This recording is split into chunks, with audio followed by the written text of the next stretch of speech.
The Razer Viper V3 Pro came out in 2024, but now it's 2026. There's newer mice out on the market, and Razer's already dropped the Viper V4 Pro.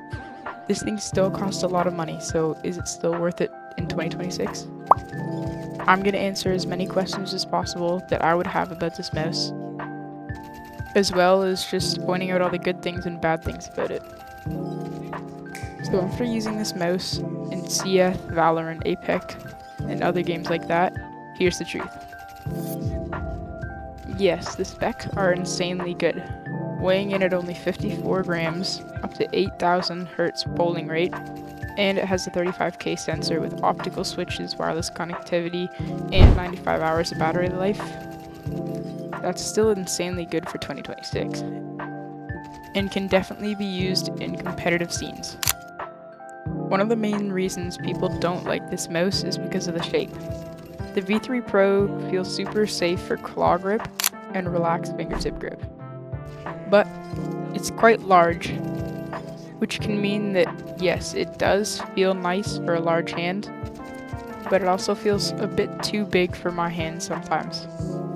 Even with smaller hands, I still feel like this mouse is incredibly good, and even though it's big, it's still easy to flick and to aim perfectly with. My accuracy went up about 10% in every game I played. Performance-wise, this mouse is still insanely good for 2026. The sensor is insane, click latency is super low, and the wireless is just super snappy. You'll only feel a difference between this and the V4 Pro if you're a pro player competing for money. And the difference between this and the Superlight 2 isn't that much for me. And I honestly like this mouse more. But that doesn't make it perfect. The price is still extremely high, so why buy it when there's so many other budget mice on the market? For me, after you're switching from the Attack Shark R5 Ultra, I can definitely feel a difference, but it honestly isn't that big. Even though in games I perform better, it feels about the same, and I can't really notice a 16-gram weight difference. They both run at 8K Hertz, they're both wireless, and they both feel extremely premium. So my recommendation is that if you don't have the budget for a Razer Viper V3, just go with the Attack Shark R5 Ultra. It's an amazing lightweight mouse, and it still does all the same functions.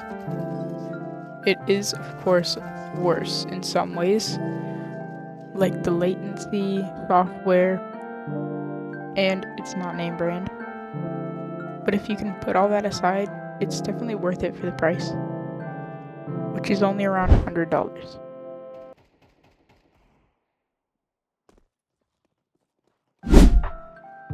So here's my final say. Is the Razer Viper V3 Pro worth it in 2026? Probably yeah, but only if you can get it discounted, because performance-wise, it's still one of the best esports mice you can buy.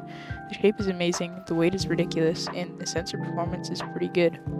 But at full price, it kind of looks bad compared to the $100 mice you can get that look the same. And you can get the V4 for only 20 bucks more. But even then, if you buy it, you're still not getting bad hardware, you're just maybe not getting your full money's worth. Anyway, I hope this helped you decide whether or not you're going to get the Razer Viper V3 Pro. So, if it did, drop a like and a sub. And don't forget to comment which mouse you think is the best right now. Plus, if you have any other video recommendations that I can do on any mice, just let me know. See y'all in the next one.